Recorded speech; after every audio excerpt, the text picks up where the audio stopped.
6:33, yes. So we'll start this meeting off now. Jonathan Nichols, yes, was just here. He's currently just experiencing some discomfort, so he's just office. So he is present and in attendance, which will give him a little bit of time to complete. Right. So, item number 1, apologies for reasons for absence. I think we're all that's Nichols in next door. So none of those. We have an item number 2, declaration of members' interest and applications for dispensation. Does anyone have any interests or applications for dispensation? Councillor Brooks. I'd like to give notice of a motion that I would like to bring in relation to the Victoria Hall proposals. Okay, you're giving notice? Yeah. So, have you? Is that your notice? That's my notice. Do you want me to say it now? No, you can give it at the councillor's report and questions, and you can have a 3-minute window there to let us know. When? Councillor's reports and questions. Have they moved it to there in the motion? We'll cover your query under councillor's reports and questions. Okay, that's fine. Item number 5. There was none in the written question. Yeah. Okay, item number 3, deputations from members of the public. Would anyone care to share any words or thoughts and conversation? No, we'll just hear the show. Item number 4, minutes of the previous meeting held on the 25th of March. Does anyone have any? Councillor Brooks, go ahead. Okay. We seem to have gone back to not sending out the minutes for checking, so we have very sloppy minutes again. One of the points, which I've lost that page, that shows I'm not perfect, should say that the insurance should be reviewed by council at least 3 months. It says there, which is just a typo. The other things I'm not going to list, but I would like it to go back to the minutes being sent out to us all, so we don't have to stand up and look as if we're a complete mess, please, because it was good. But if I can refer to one of the biggest messes, which is minute number 4, 26-13, it looks like the clerk eventually, unfortunately, withdrew, rather than saying that the contractor, Cllr withdrew their application the week before. So it just doesn't make any sense, that minute at all, so it needs a complete change. No, it does. If you read, the town clerk introduced this item and Plantscape, unfortunately, this week withdrew, leaving only window. Well, you must have a different copy of minutes. No, it's just, we need to introduce Plantscape in that. So it's missing, okay. Yeah. I don't know, yeah. Okay, so do you want to make that as an amendment to the plan? Yep, I believe. 4/26/13 before it's passed. Can I ask that we do send them out before, for check-in, please, again? I don't mind doing it, no one else responds, but I've always responded. And I don't think that's entirely fair, Councillor. I don't think it's entirely true. well, that's what I was told, no one responds, so I can only say of that I was told. So, apologies if that's incorrect information. Thank you. Right. Any other observations for the meeting minutes last week? Okay, so with Councillor Brooks's amendment to item 4/26/13, do we have a proposer to accept the minutes of the last meeting? Thank you, Councillor Wadsworth, and as a seconder, Councillor Ainsley. Thank you very much. All those in favour of accepting the minutes with the amendment? Against? 1. Okay, abstaining? Councillor Clark, are you one way or the other? I think I wasn't there. Abstaining. So you're abstaining? Thank you. Lovely, okay, that is carried. Thank you.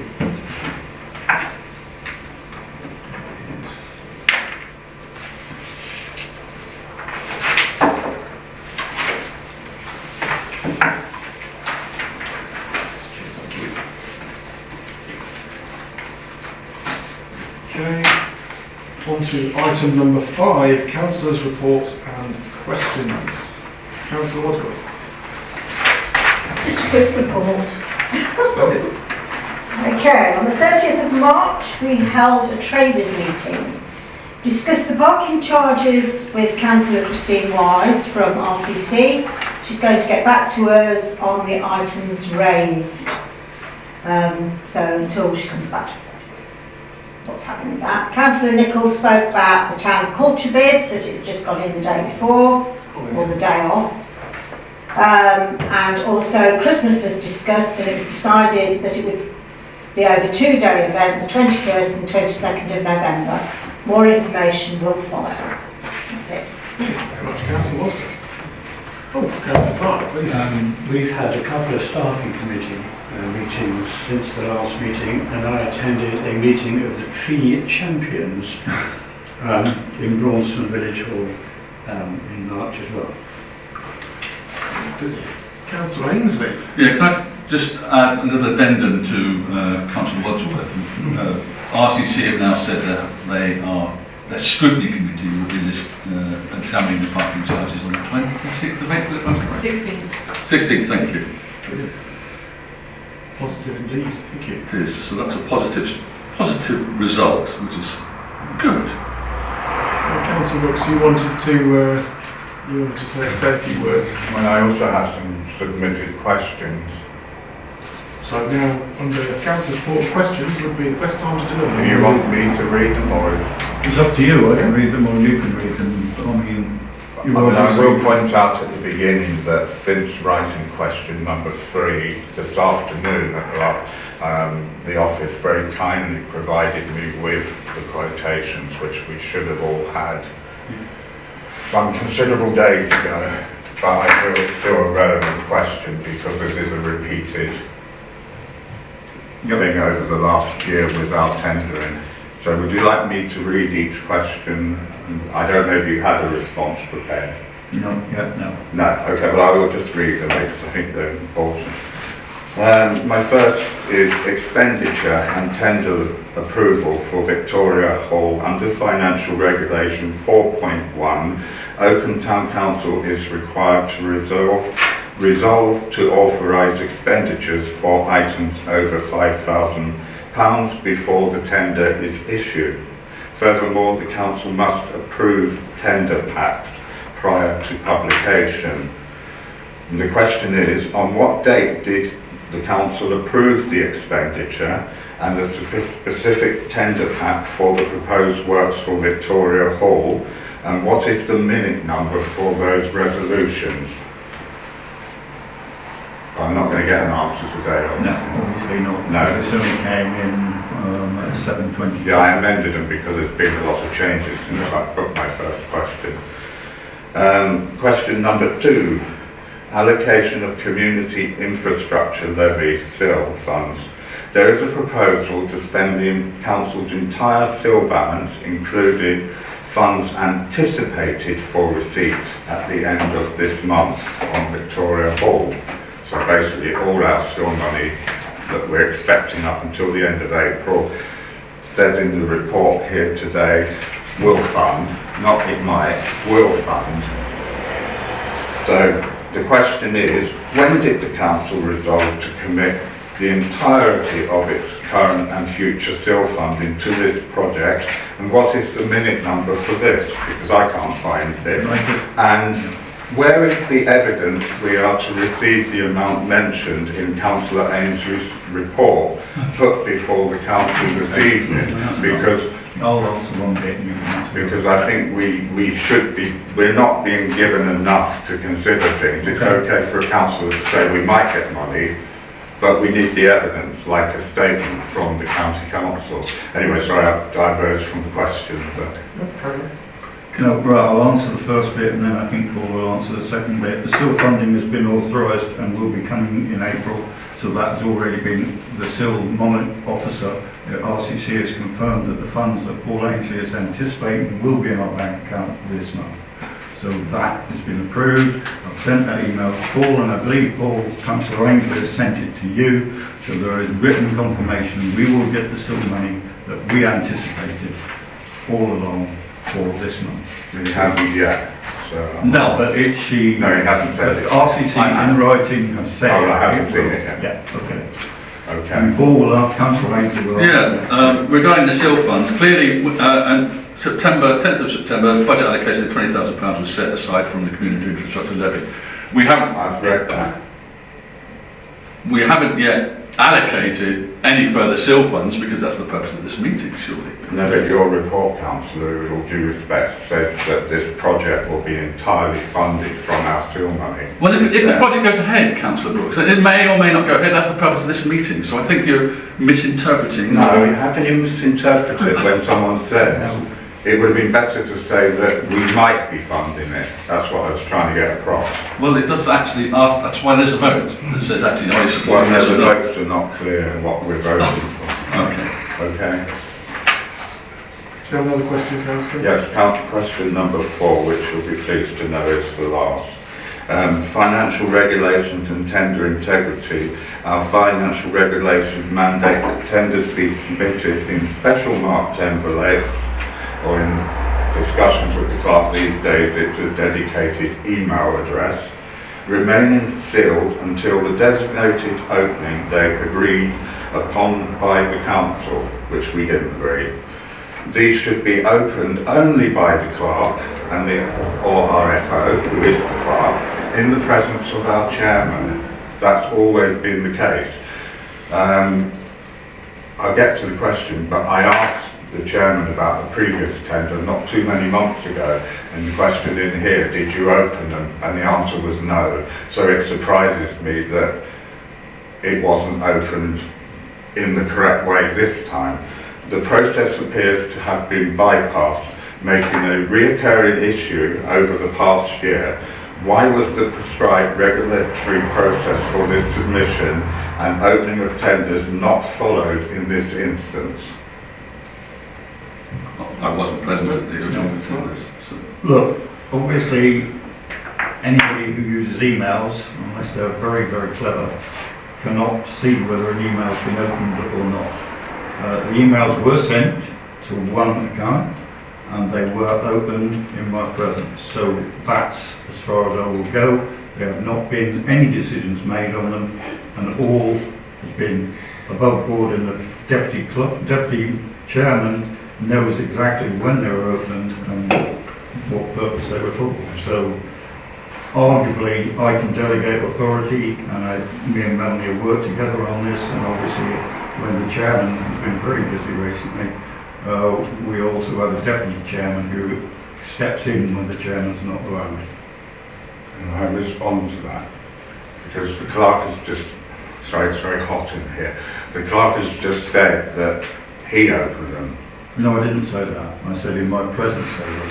Well, you haven't said who, but our regulations are very clear that they should be opened by yourself and one councillor, preferably the chairman, and it's always been accepted that that's the way. And I don't accept the thing that you cannot find out that emails have been opened. It's preferable. You can see when emails if you have been look at it opened. again, Let's not have an But anyway, that's my response to it. That Okay. once again, we have not followed the correct procedures. And we're not talking about a laptop you bought. We're talking about £300,000 of taxpayers' money. And that is Councillor, why no we one's have to do spending things that properly. money. No one's spending that money without prior authorisation. No, but the tenders are for that amount of money, and we have to be careful can I to just have follow one the sentence rules. here, please, Chair?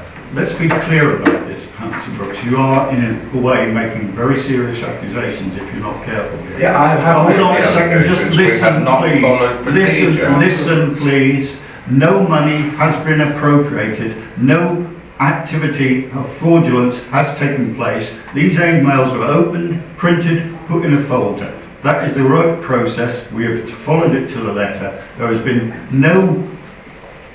You have made all kinds of accusations about negotiations and all the rest of it. That is not the case. You And cannot that's not make... been brought up Councillor Brooks, tonight. please. That Sorry, you- Chairman, you- but No, please no, let me- not but. Just be quiet. Thank you. You have made accusations, and everybody who's in council has here seen some of those accusations. You cannot make those accusations without proof. No money has been allocated. Everything under my stewardship will be open and honest. Every tenderer, this is the way I do it, everybody's contract is that the tender is open to public inspection.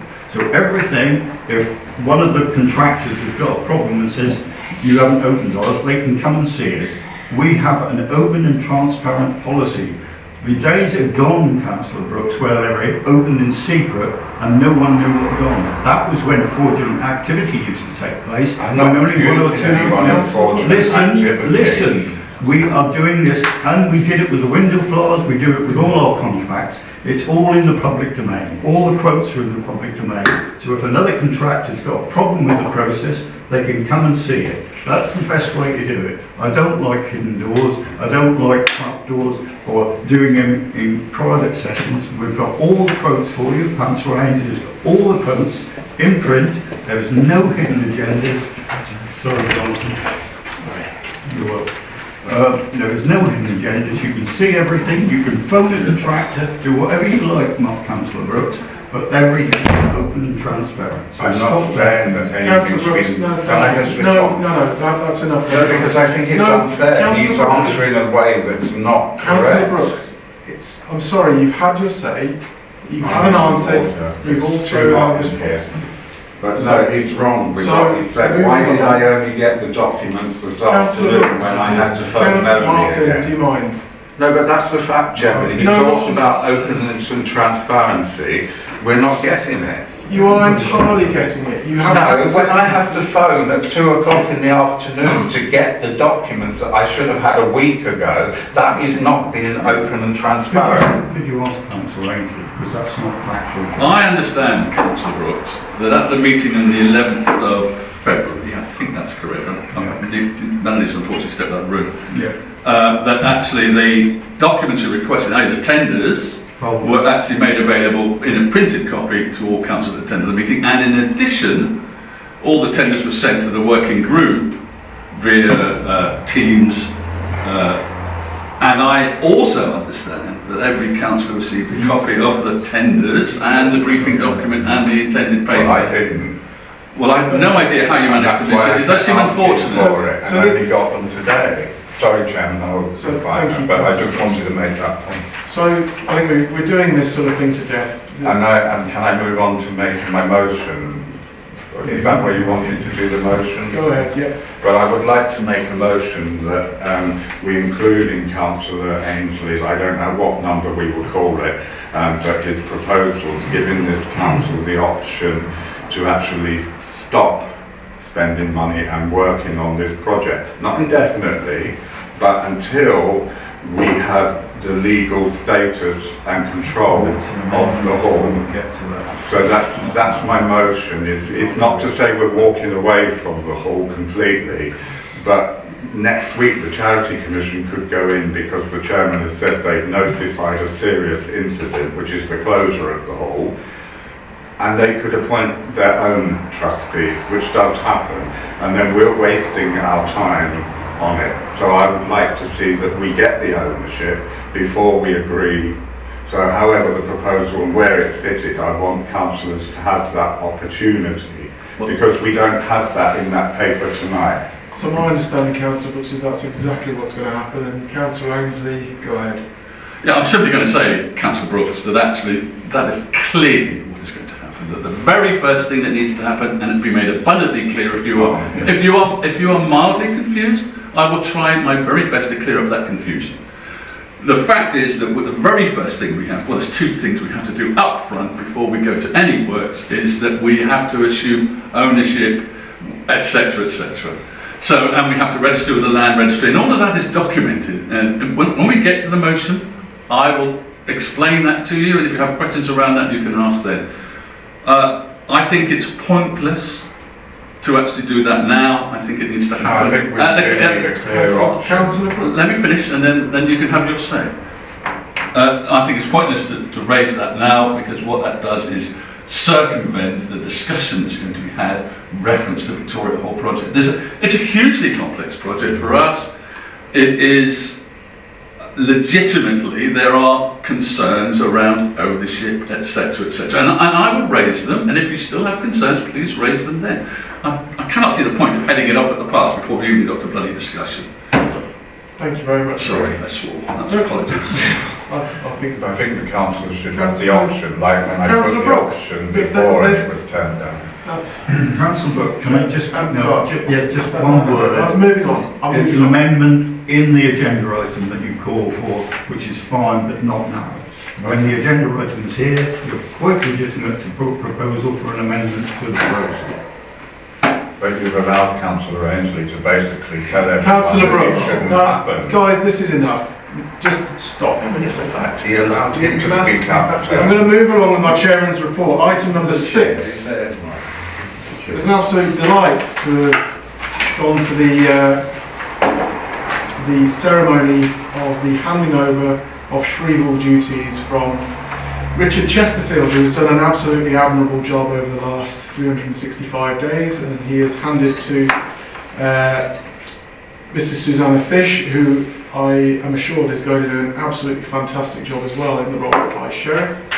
It was a wonderful, wonderful day, and I was very proud to be a Rutlander at the castle last week. Your report, Clerk. Thank you. I'm sorry about all of this, Councillor Chair. Right, this is the clerk's report. I'll try and be brief because I know this is a long day. A tree in Centenary Field fell in the winds we had about 2 weeks ago, catastrophically, a really big one, about 20 or 30 feet tall. Luckily, although a dog walker said he was nearby, no one was under it when it came. It split in two, so it made the actual remaining tree in Centenary Field very dangerous. We went for 2 tenders as quick as we could because I didn't want these winds we've had have been very erratic and all over the place. And we found a contractor who, for a reasonable price, cleared the whole thing that Saturday. So it fell on Thursday, on Saturday it was cleared. And I think personally that was very good. We obviously have some brambles and stuff left and a bit of a mess left because of where the tree fell. And we're asking our contractor, grounds maintenance, to have a look at clearing up the brambles and everything which really needs to be cleared now and made into a proper park in that area. So we'll get a quote for that and come back to you when Glendale gives a quote for that. So that's that one. Then Princess Avenue, the ongoing upgrades to the play equipment will start again after the Easter break. Obviously they've stopped doing them while the Easter break's on because they're all over at the moment, so we didn't want to actually have them working on it while we had the Easter break. We've got a new key cupboard which we needed because of incidents that happened in the council chamber. We've also got a notification from the police that they have concluded that there is insufficient evidence regarding the unauthorised access for them. Then we have a new bench on Centenary Field. We were trialling and it seems to be meeting with the approval. Every time I've gone past it, it's populated, so we'll be looking at installing some more. The window floors manager is to visit Oakham tomorrow to inspect the actual location of the floor displays and make certain what we had last year can still be validated this year. I have also taken upon myself to replace a wreath. It's a silk wreath on the High Street in recognition of the fatal incident that occurred outside of the bank, which is a very sad moment for Oakham, where a fatality occurred. We've replaced the pads and batteries on the defibrillator in Princess Avenue, which were out of date, and that was from Seal, who are a local firm who do these things.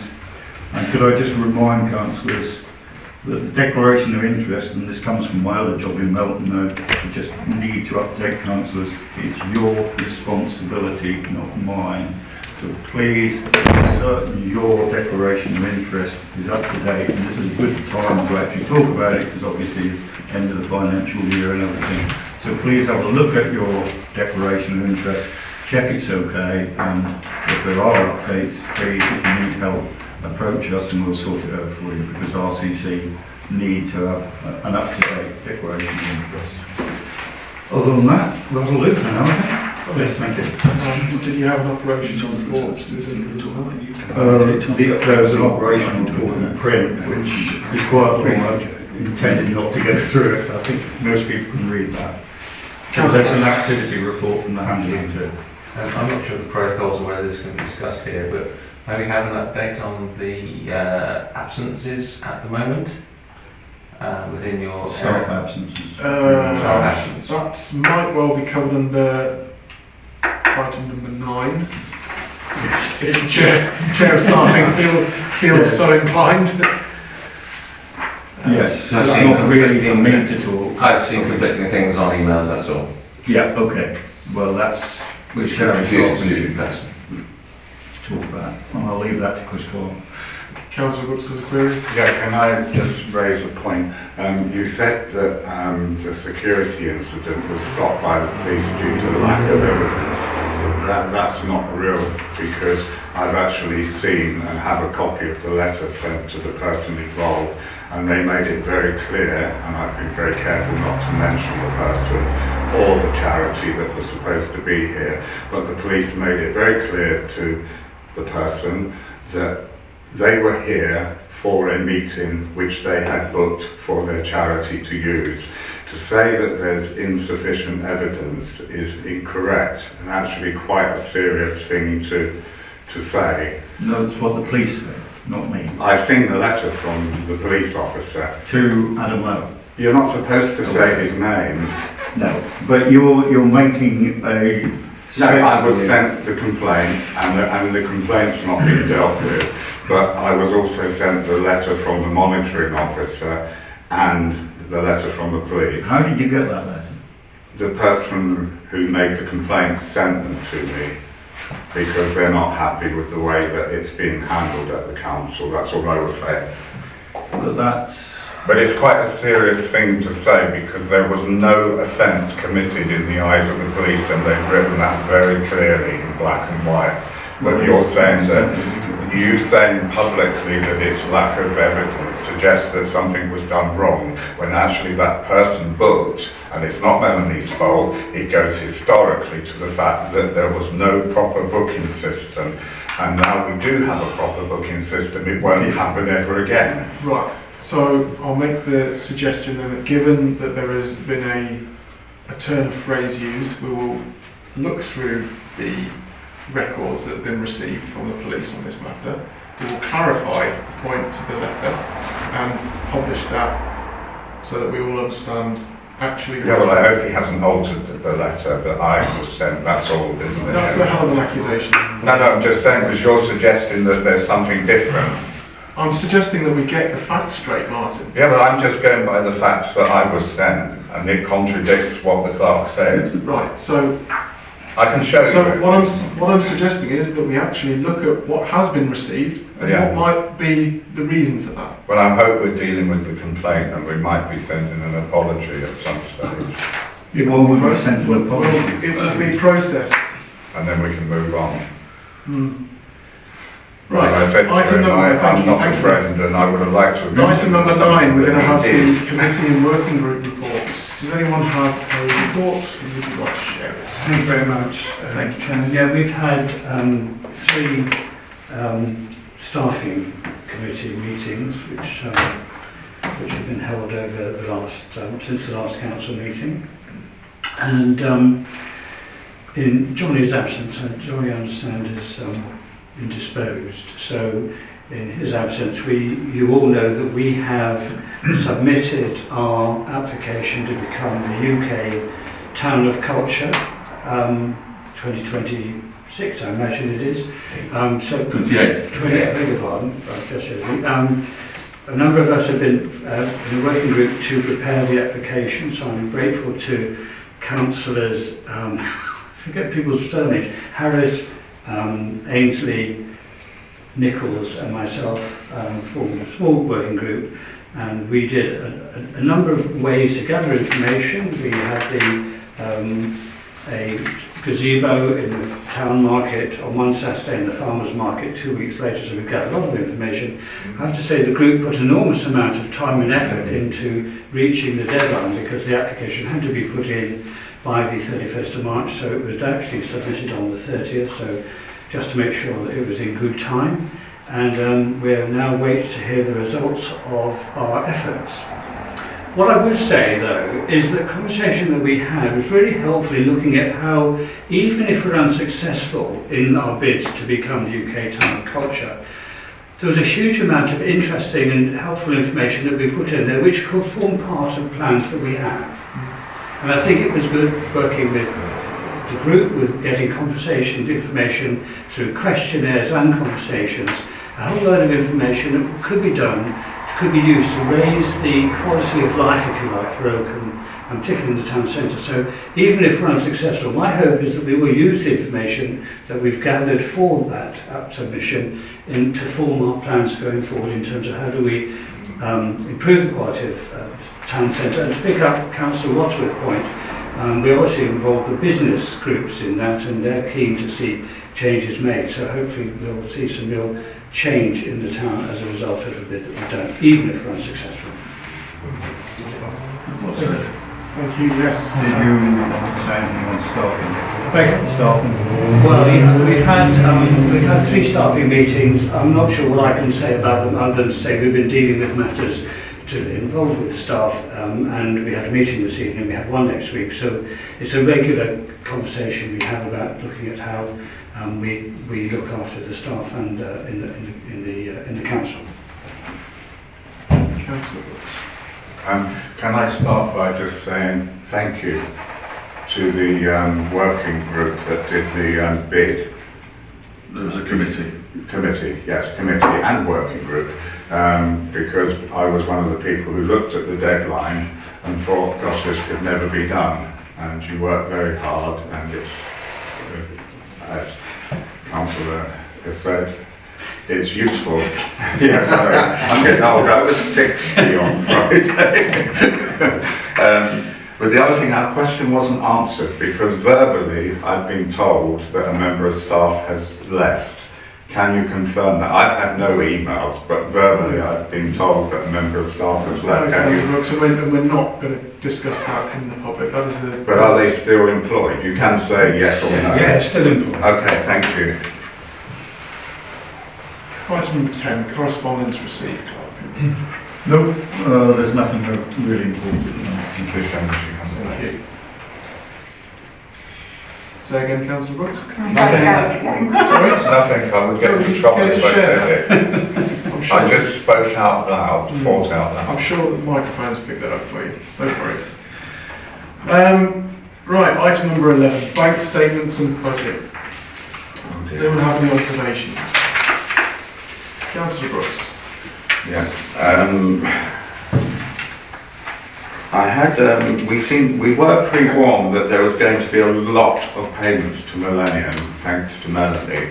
But I did have a couple of questions, because one of them is a smaller amount, but it says £23.60 email leak issue, and what was the other one?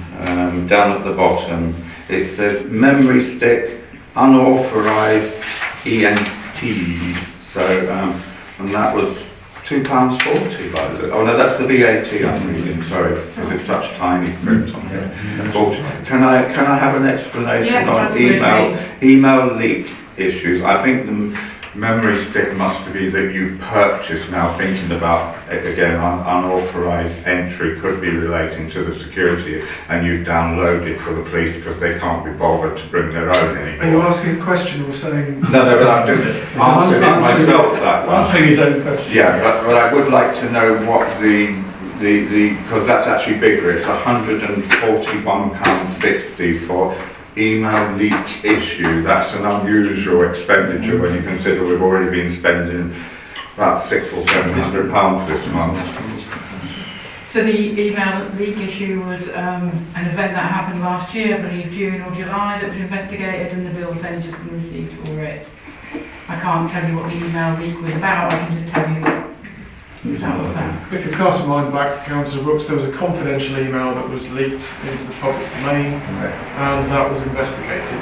Oh, right, yeah, because it got sent out to me and the press and everybody, wasn't it, for monitoring on stuff. Okay. That's the one. Okay, and then, sorry, there was one more, because I was promised, or the council was, that no councillor would be paid money anymore for expenses, and we have, and I won't say the name, but we have £485.82, which is for the leaflets for delivery by Royal Mail. Yeah. Why did the Royal Mail not send an invoice to the council? And actually, I could ask the question: why on earth did we use them? Would you like? Because I never got a leaflet. Question, Councillor Brooks. Do you want me to answer that question? You can, because we were told that it wouldn't happen, and there is another payment. Well, I can answer the question and give you a clear explanation. And that clear explanation is that we were on a very, very, very tight time frame to get that those leaflets out. A councillor and myself investigated about 3 different methods to deliver information. We couldn't get it out in time. The clerk was on holiday. I was not going to ring him for the bank details in order to process this, and so therefore a councillor kindly paid for it, and we reimbursed him to ensure that we could deliver what we were trying. Okay, I accept that it was an emergency. Thank you. We thank the councillor for very selflessly putting that funding up. Thank you very much. Right. Any other observations? Sorry. I said it's good to get an explanation, Thank that's you. all. And I'm sorry I didn't ask before now, I just forgot, there's been so many things done. So if there are no other issues or queries regarding the banking, shall we do 11.1 through 11.5 on block? Do we have Councillor Wadsworth? Are you proposing? Yeah, Thank you. proposing. Thank you for proposing the acceptance of the accounts. Thank you, secondly, Councillor Clark. All those in favour of acceptance of items 11.1 through 11.5 on block? Thank you. Those against? And those abstaining? So Councillor Wadsworth proposed, Councillor Clark seconded. Fantastic, thank you very much. On to item number 12. This is a paper from Councillor Ainsley regarding the 20-mile limit. Go ahead, sir. Could I raise a point of order, please? At our last meeting, we were told that there were to be no additional papers, and I do know that people wanted to bring papers. So can I point that out and ask for this matter to be deferred? Because I also think that it predetermines a police investigation. People have been saying that it's speeding. We don't know that. If it was speeding, the man would have been arrested. I think it needs more work, and we were told quite clearly there would be no other papers tonight. Could I just Councillor Clark, sorry, you want to... Thank you.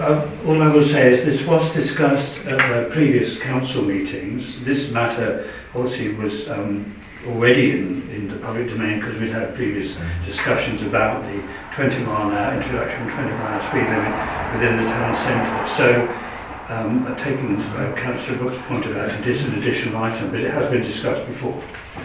Well, it's in, so we may as well roll with it. But can I ask for it to be deferred? Because I'd like it to be a much bigger thing than just slipping it in today. Okay, so Councillor Brooks has suggested that this is deferred. Do we have a seconder?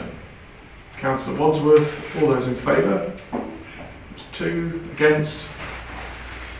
And abstaining. There we go. Okay, so we will move ahead with item number 12 as planned. Councillor Ainsley, please. Yeah, I think, notwithstanding the comments made by Councillor Brooks, I do think this is an important thing for us to get underway, and actually the decisions need to be made in consultation with RCC. They are the planning authority, but we, I feel, have a duty as a town council to actually raise the fact that the town centre is dangerous in places, and that is not assisted by the speeding, so we are suggesting a 20-mile limit. I think some of the access roads need to be examined, so that's why it's phrased the way it is. It simply says Right, formally to RCC number 3, setting out this resolution and offering partnership working as detailed in Appendix A, which is the covering letter. So I think this is a worthwhile thing, and I've obviously proposed it. Lovely. Oh, well, in a bit of a turn of Councillor Payne does like to interject at these moments. Well, I like to illuminate. Well, let's have it, Councillor Payne. This is a conversation that is ongoing amongst the Rutland County councillors as well, in Oakham and around the county.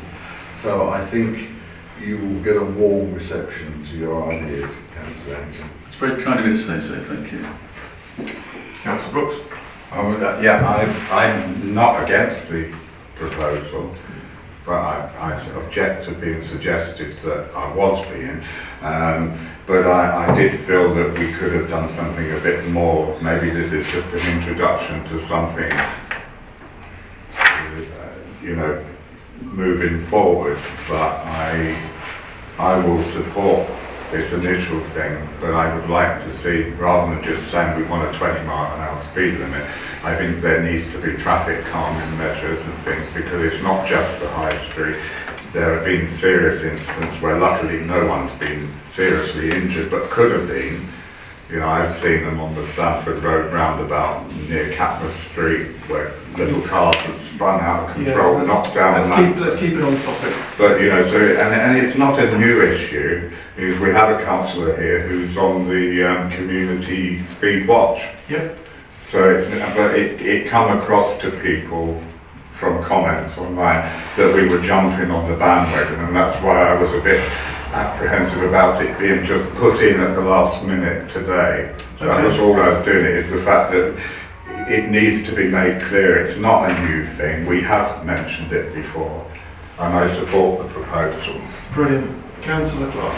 Yes, thank you very much indeed. I also think that when we did the neighbourhood plan steering group met probably 2 or 3 years ago, it was discussed or was raised at that time, so it's not new. What I do find interesting though, I happen to be in Oxfordshire recently, near where I used to live, and a lot of almost all the villages in Oxfordshire have 20-mile-an-hour limits all throughout the town. I pick up Councillor's point about where, but it does say appropriate streets, so I think we do need to look at where it would work, and also, as Councillor Brooks is saying, places, pinch points like outside Geoffrey Hutton's cottage also need to be looked at in terms of making sure that Oakham become a pedestrian-friendly place to visit.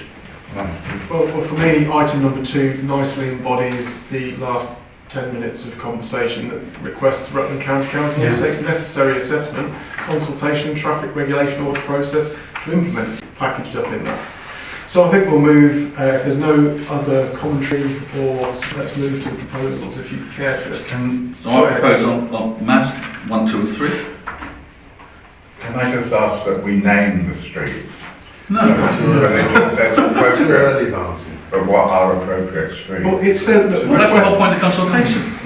Okay, fine, I'll shut up. Too early. I'm happy to second that. Right, so we've got a seconder from Councillor Clark. All those in favour of supporting 1, 2 and 3? That is unanimous. Thank you, everybody. Right, here we go, everyone. Item number 13. Item number 13, Victoria Hall. Your Councillor Ainsley, you have the floor, sir, and I'd like to suspend at this point standing orders regarding standing and also time of delivery.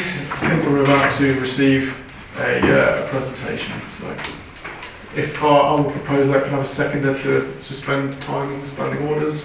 Thank you. That's seconded by Councillor Wadsworth. All those in favour? Against? Oh, I'm for, sorry. For, unanimous. I'm trying to get the papers in order.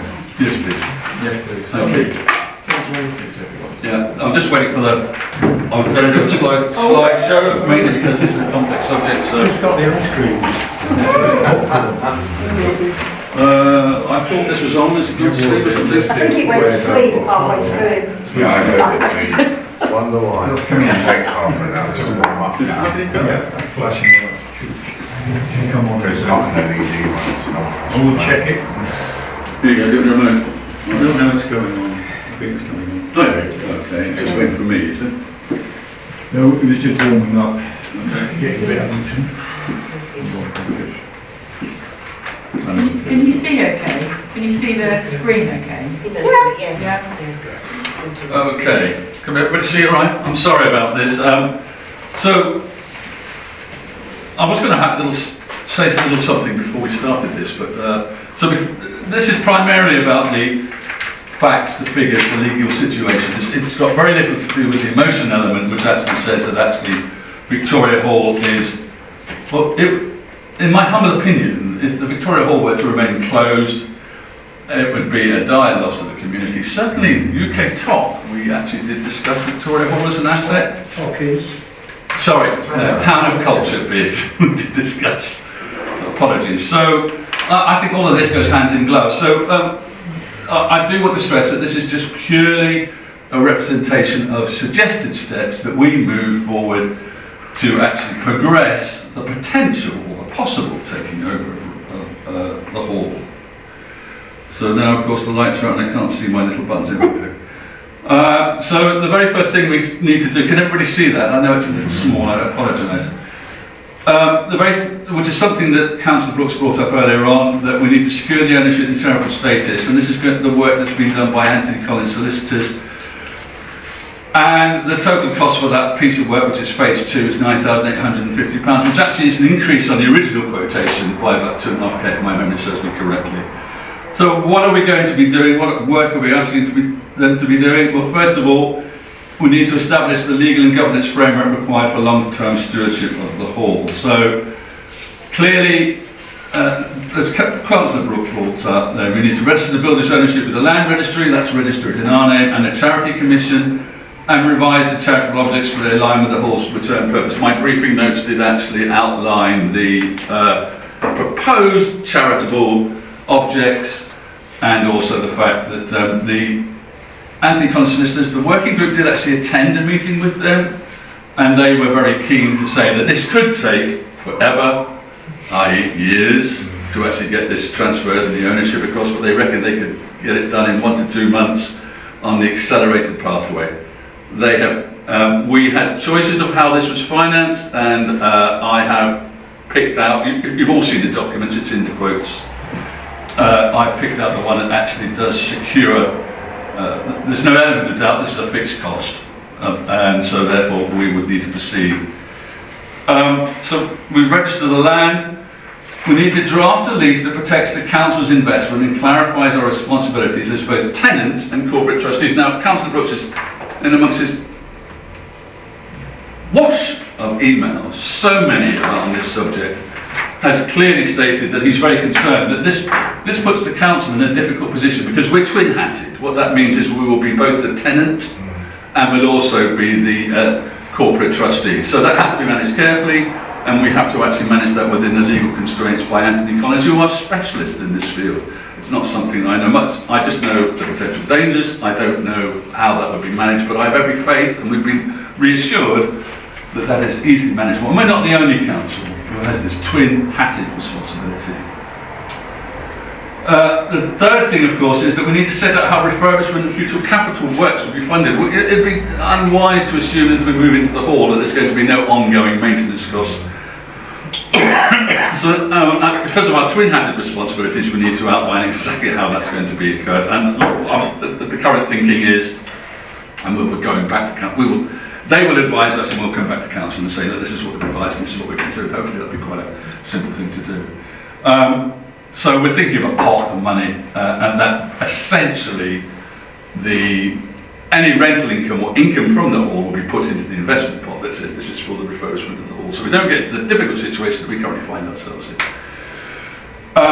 And we also need to agree, and certainly in the short term, we need to understand and agree Oakham Town Council's contribution to staffing and the utilities bill. If we're the only resident, then obviously we pick up the utilities, but all of that can be drawn up by the lease and actually framed by Anthony Collins Solicitors, and they anticipate getting that done within a couple of months. So essential work, as has already been stated by Councillor Brooks, this is essential work that needs to happen before we can even consider what we might do, but it's expenditure that we have to authorise, and that expenditure is earmarked from community infrastructure levy. That's exactly what it's for, to actually look to actually invest in the community. So 9,850 quid. The second element is that we need to secure the building's fabric. So Kingsmead Design, who did a sterling job of pulling together the quotations for the tenders, so that every single person who quoted on the tenders was working on the same level playing field. I mean, there was so much interpretation, and we did go back for some clarification, and all those are documented where we went back for clarification from the tenderers. But essentially, without that work that was done initially by Kingsmead Design, we would not have been able to actually submit some tenders that were actually rooted in, well, fact. So I really was hugely impressed by Kingsmead Design. Not to be confused with the other organisation or that email you circulated earlier, nothing to do with them. So we need to obtain the statutory consents to enable physical works to begin. So in that case, it's obtain listed building consent for the proposed refurbishment, obtain building regulation approval for the planned works, and then, although not necessarily necessary to happen at this stage, we need to enter into formal appointment of the chosen contractor, and they will act on our behalf using a JCT minor works contract, which I understand is industry standard. Those who are better informed than I would have backed that up. This then ensures that we're in readiness to actually start works once consents are in place. So at this point, we're really establishing the legal and planning format so that we can actually engage with getting into the hall. Initial first, JCT? Joint something contract tender thing. It's apparently industry standard. I can quickly Google it for you. Does anybody know? No. When I Googled it, which has now gone completely out of my mind, it was a standard incident. That's what I picked up on. Yeah, exactly. So JCT for minor works, and although this is going to be quite expensive, in the scheme of things, this is quite minor works and straightforward works actually. So the total cost that actually at this stage that will be asked to secure from CLR funds. Now not all of this is going to be taken immediately. So actually it's a total legal, architectural and consultation phase, which we haven't discussed, but the consultation is obviously something we have to do with the public, and we need to, before we do that, we have to actually get council approval that we're going to move ahead with the project. So at this stage, those step 1 and step 2 have to be secured before we can consider moving in, and I would suggest that once we've secured step 1 and step 2, that we can then debate as to whether we hand our notice in here and actually move into the hall, subject to what the contractors want to do. So, summary then, total legal architectural consultation fees 51,850. Moving on, the next step is step 3, which is securing the building's fabric. No. You can ask the questions after. Oh, I'm sorry. Do you want to ask questions now? Could it be possible we could ask just some things in the thing, because we might forget and then there's a confusion. I've got a suggestion. I have one perhaps question. write them down so that you can One question on that write last it down and you fee. can deliver it afterwards. Okay. It's not easy because it's all over the place. Unless you'd like to take a question. Councillor Brooks, how long is this going to take? Because Just a obviously second, because all I wanted to point out was that in proposal 3, you're saying that it's Which is proposal 3? £38,000, but that doesn't match to your... Sorry, which is proposal 3? On your proposal. On your... Oh, okay, we haven't got there yet, have we? No, but we're So when we just get there, pointing please out raise there's it a there. discrepancy in what you're Yeah, showing I'll explain it us when we there. get there. Councillor Brooks, I'll explain it when we get there. Okay? Okay. Write it down so you don't forget. I'm very keen to answer you. Carry on, please. Thank you. So the next step is to actually secure the building's fabric. So this is to deliver the essential works required to make Victoria Hall safe, functional and fit for community use. So using Kingsmead Design, phase 1 was labelled the critical safety and structural works. So this is addressing the immediate risks and stabilising the building to prevent further deterioration. So this is looking at the roof. We actually have had a drone survey done.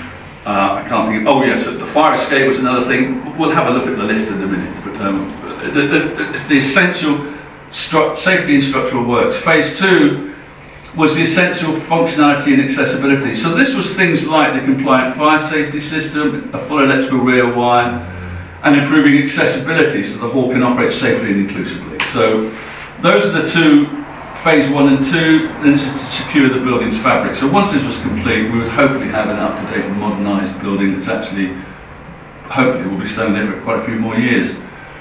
So this was the actual part of the spreadsheet. I've just cut and pasted up from the spreadsheet. I don't necessarily, I'm guessing that you've all had a look at phase 1 and 2 in the quotations and tenders section that I handed out. But just for your benefit, this was how it all works out. So the total project total, and this is the project total, so this includes phase 1 and 2 of the, sorry, the solicitor's work and the architect's work, and this is the project total. At this point, for the 3 in green are the ones that actually still bring us below the, you can see that AJ Mills and Clark Construction are in red, and that's quite simply because the SIL fund, anticipated SIL fund, guaranteed SIL fund, we have an email to support, and we're not going to be spending it at this point. So when we get to this phase, we have expected 325,352 quid, and you can see that actually what is remaining of the SIL balance is 140 when we look at filed. And we look at RBC, it's 128. Metcalfe will only have 12k left. I'm not going to talk about the contractors necessarily, but I did just want to mention the fact, and I apologise profusely, there was an error in the summary which actually said it was 10% contingency, but in actual fact we're working on 15%, which is pretty much an industry norm, or albeit at the lower end, because we've done so many quotations and surveys.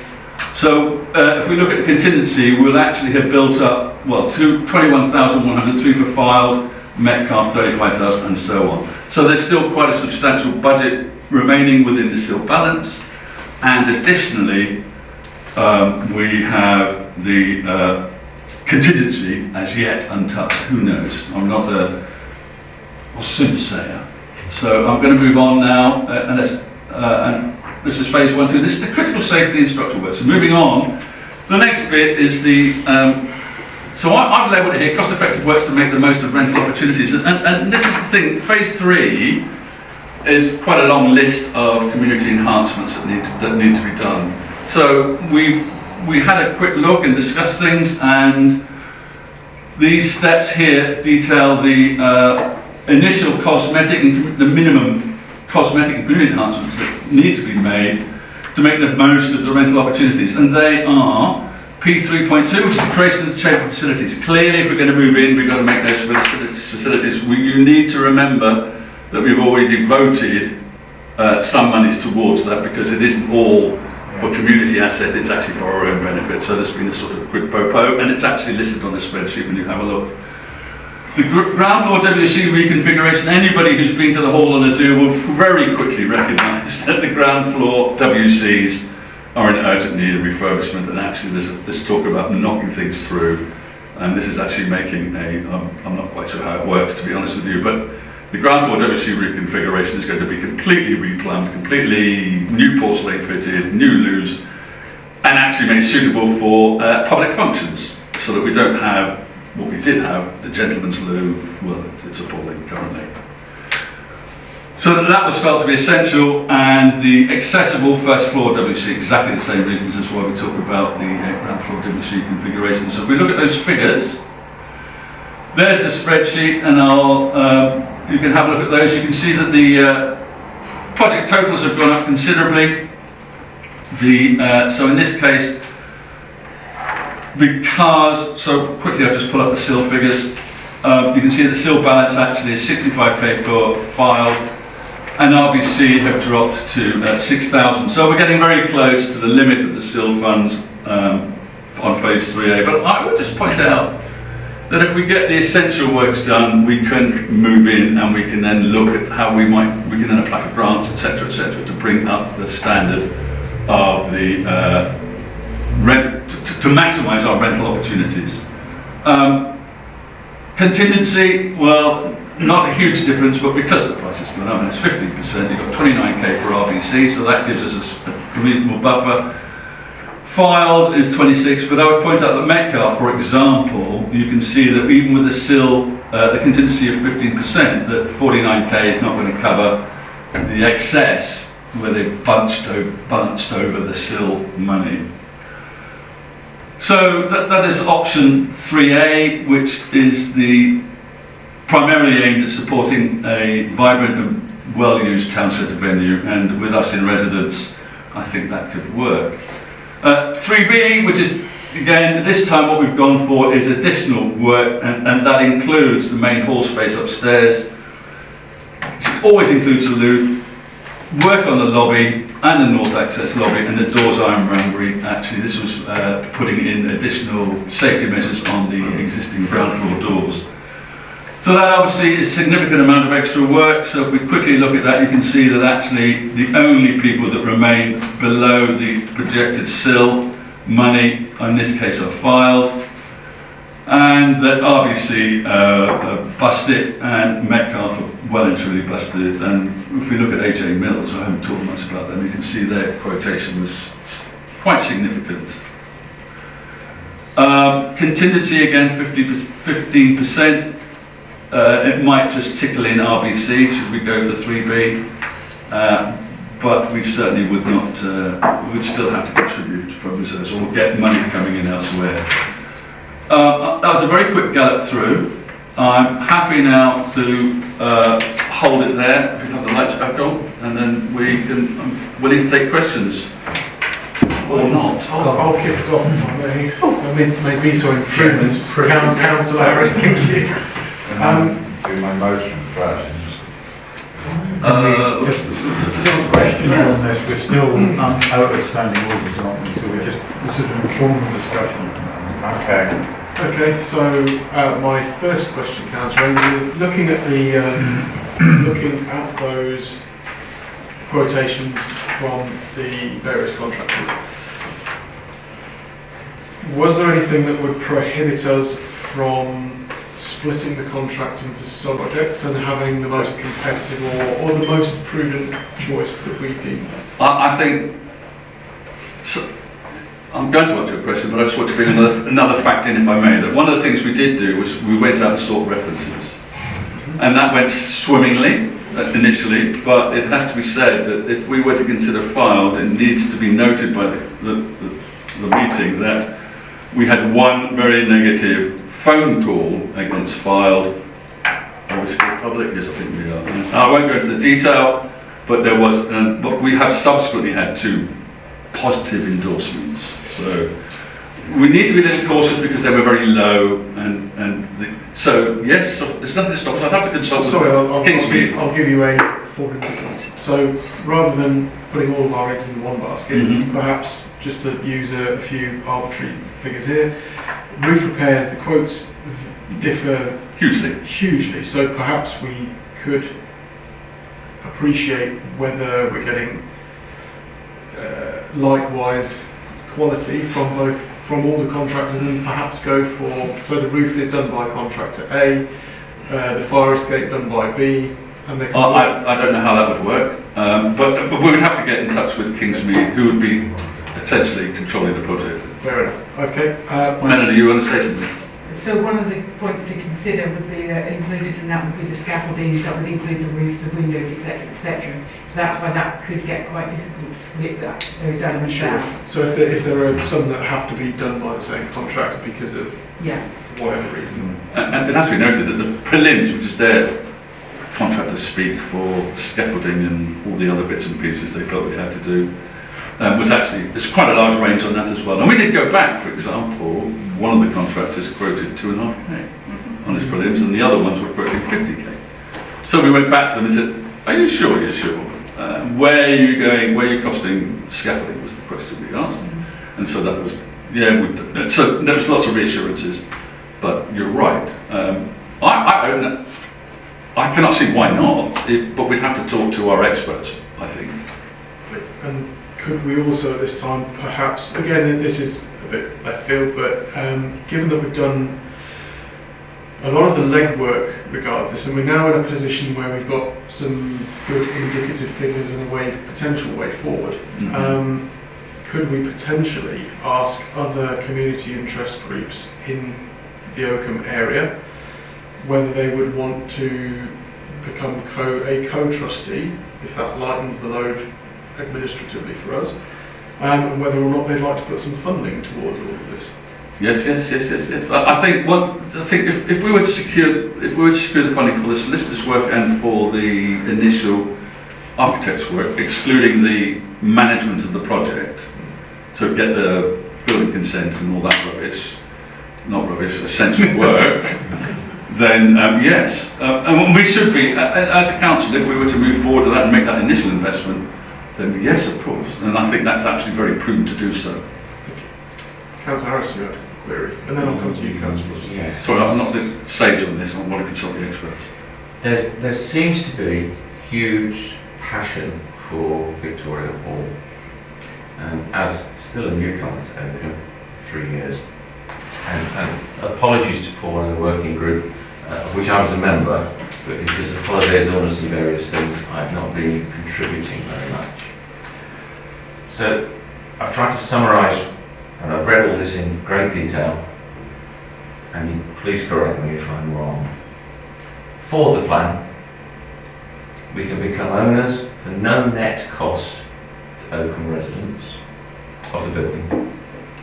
Refurb could be fully covered by SIL money, and there's a possible saving in rent, unless we charge ourselves rent, which we probably ought to. Probably should.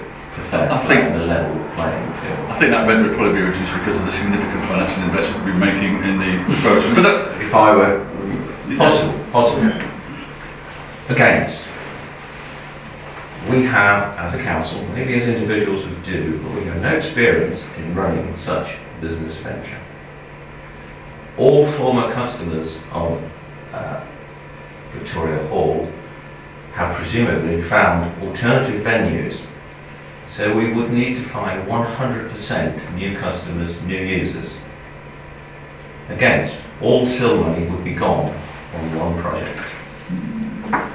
Other than sentiment, I've seen no evidence that such a facility is needed or wanted. Otherwise, it would have been a thriving facility in the past. I haven't seen any evidence of latent demand exceeding current supply.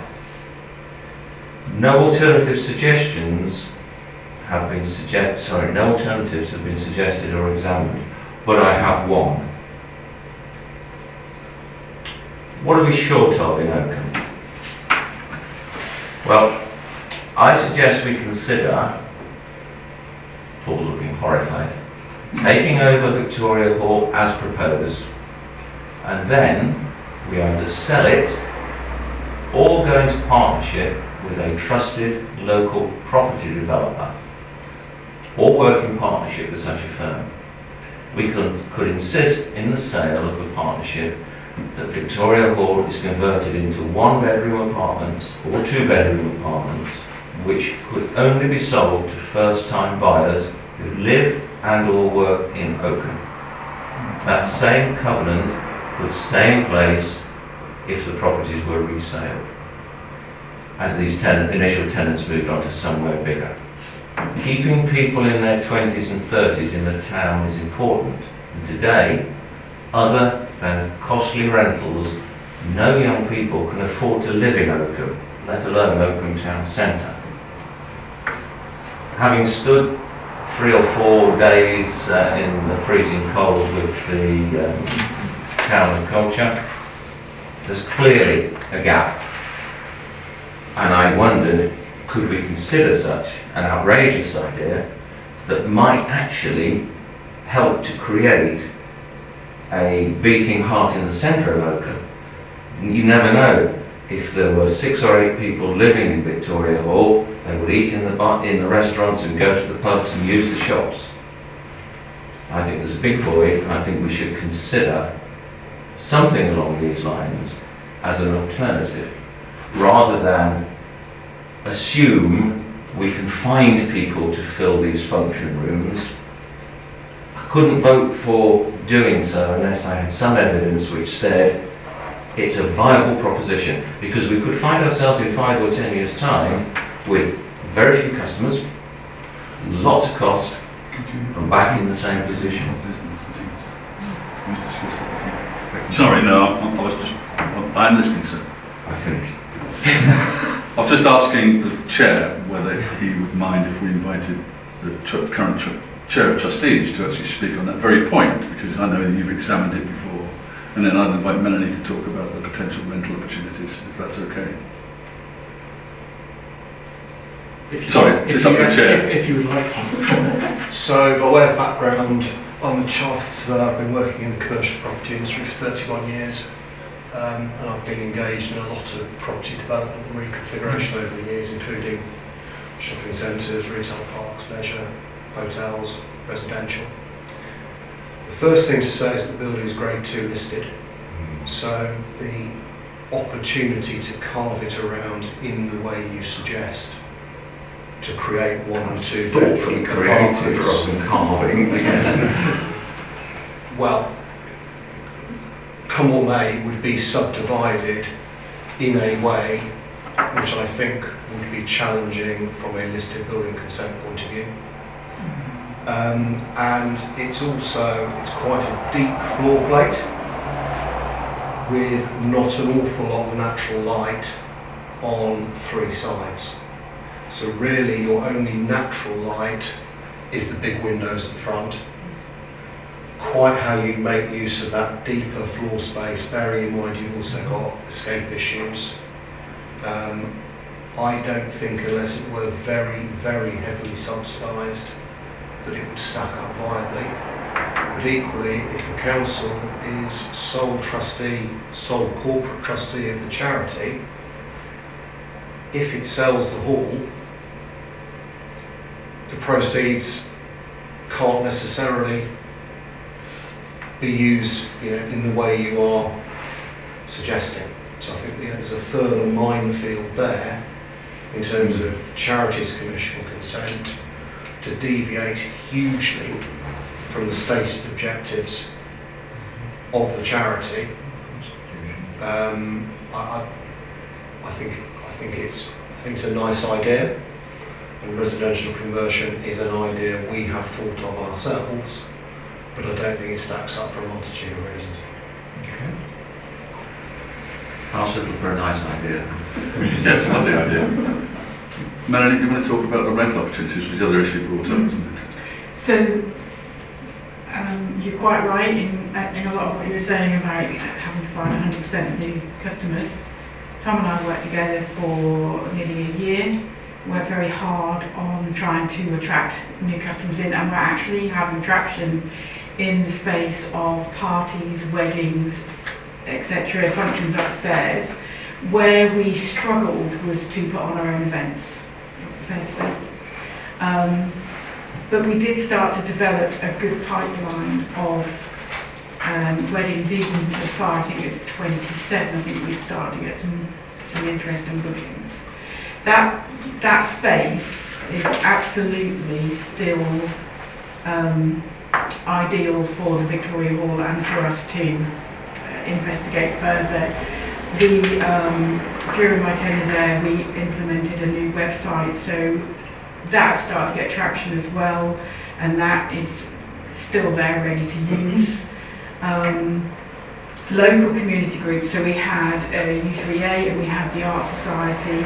Now I know that U3A have found another home and may not be willing to come back. The Art Society might be willing to come back, but also I think the added bonus of having the toilets downstairs they're awful, and when you walk into the Victoria Hall, it's a beautiful place, but it does need that cosmetic upgrade in order to attract more business. But I do think that there is still potential for us to grow that side of it. Hard work, yes. Can I just add to that as well? We had a bit of a perfect storm in the run-up to eventually closing the hall, which was the heating system, which broke down through not last winter but the winter before. And really people had to leave us. They didn't particularly want to, but we were trying to heat this thing with a massive diesel heater. We made a reasonable fist of it, but really it wasn't great. I think quite a lot of those people, yes, they have found alternative homes, but I don't think they are as good homes as the Victoria Hall is. So I think dance groups in particular, fitness, Zumba, trampoline bounds, all of those users probably would come back, particularly if that is allied to a significant physical upgrade of facilities at the hall. And we had various other one-off inquiries. So we hosted the BBC twice for 2 events, which were massively oversubscribed and went very well. We had things like Steve Foster's big band. We've got David Leaper's Rutland big band, who wants to come back and probably aren't putting on events because they haven't got anywhere to put on. So I don't disagree, it would be a period of building that back up, but I don't think that demand has disappeared, and I don't think demand that has gone elsewhere would necessarily not come back just because they've gone elsewhere. Right, we'll take Councillor Brooks's. I said earlier that I was pleased that I got the quotes eventually, but I've liked that issue I've picked up where the figure doesn't match on the screen. Now, if you wish. Yeah, I'll do that one first, because obviously we're in a more relaxed. Do I need to stand up? Can I sit down? Would you like to answer that now, or do you want me to? Yeah. Okay, yeah. So throw your whole lot. item 3 is authorised expenditure of £38,000, which is additional expenditure for Kingsmead design. Yeah. £800 has already been spent, so that's the difference. So what we're saying is we want £800 has already been spent and paid for, and been extracted from CIL. So the £38,000 is the rump of what will be left for the additional work required by Kingsmead, Right. the design consultant, Okay. architect person.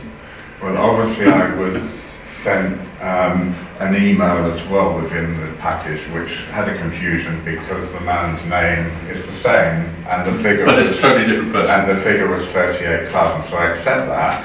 But in that package I was sent, there's a quote for Kingsmead for stage 2, and I think if I wrote it down correctly here, I remember where I put it, it's in one of my emails.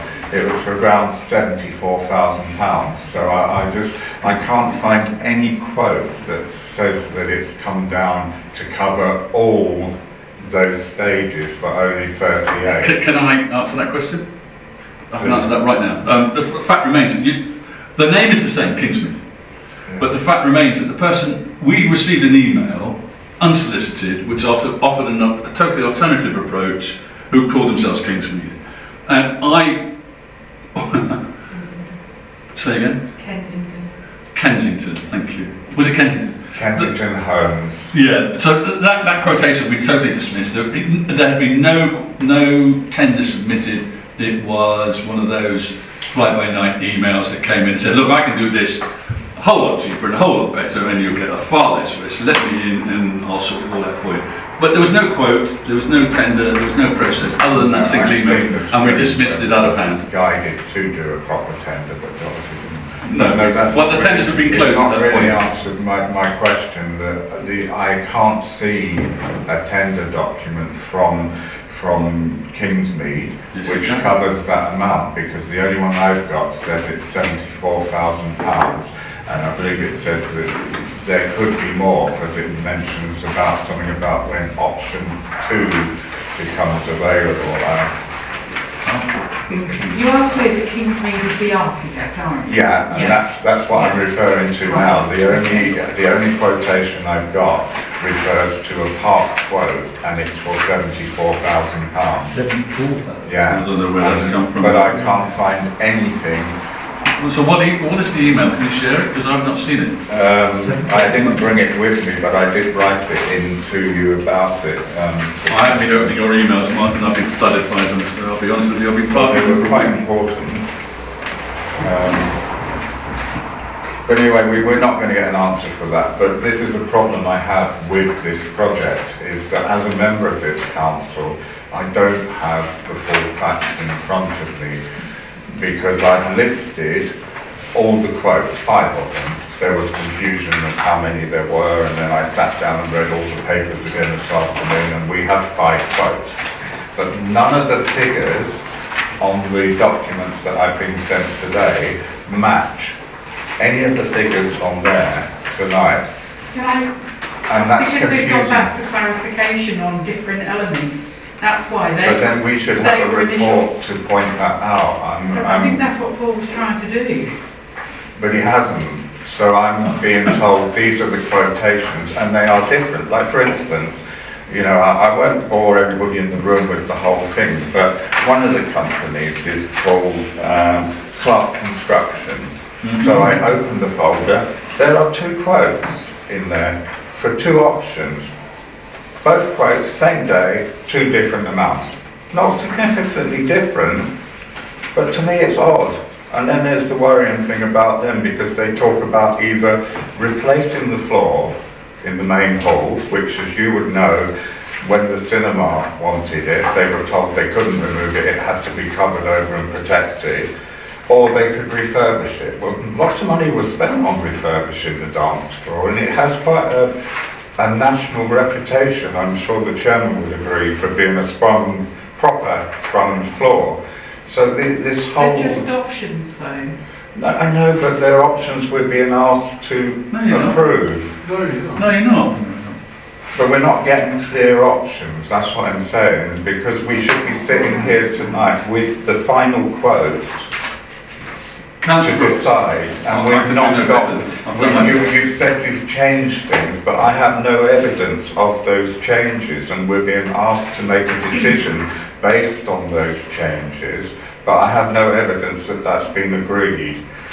And, you know, I just find the whole process... Can I ask you a question? Yeah. How can the office engage with every councillor at every email or interjection with contractors and suppliers?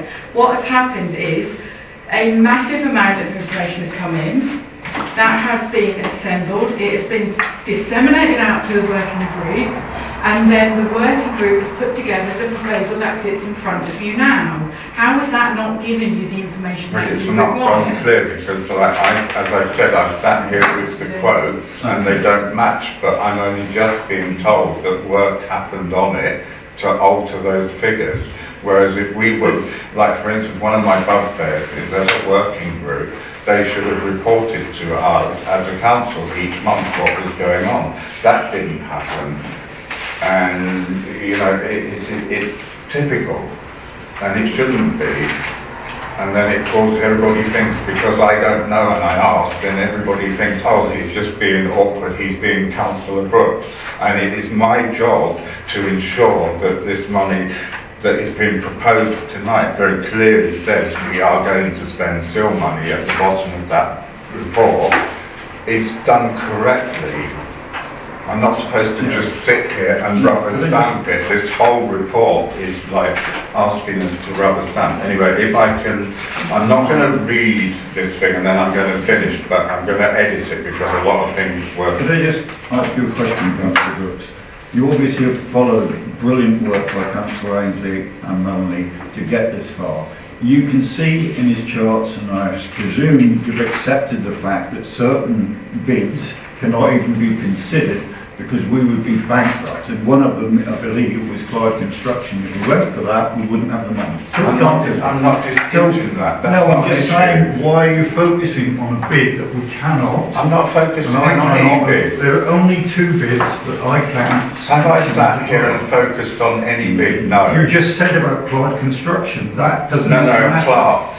Because I asked for the final Well, bids. sorry, Clyde Construction. Yeah, I asked for the final bids as a councillor, which I'm entitled to make an informed decision, and I'm given documents that are out of date. No, I'm just saying. So Clyde that's where I have a Construction problem. And anyway, can we just move on from that, because people will get cross with me and No, I'm it's not getting unfair. cross with you, I'm just making clear that there are only 2 constructors we can consider without going bankrupt.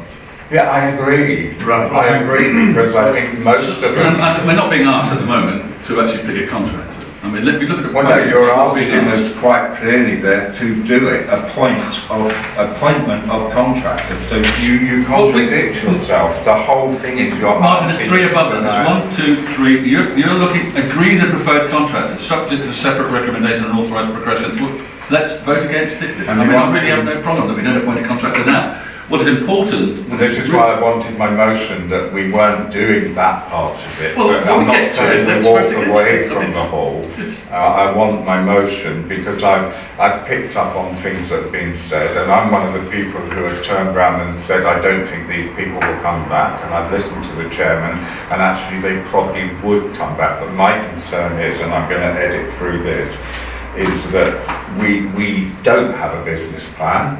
When I asked if we had a business plan, you referred me to the November document, which is not a business plan. It was a report to council.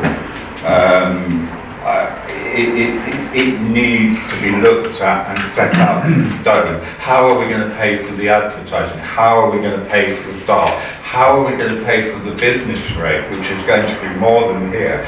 We have reports in here which say that we are moving there, or we will move there, and we will save money. The Charity Commission is very clear about it and has taken actions against councillors who have moved into halls, because this is not unique, where they've just gone for their own benefit. There are strict rules that charity must be set up, which we would be the trustee of, and we must pay rent. We must go out and get the market value, which in the centre of town will cost us more than here. We get a good rent here. I'm not objecting to that because actually I want the hall open.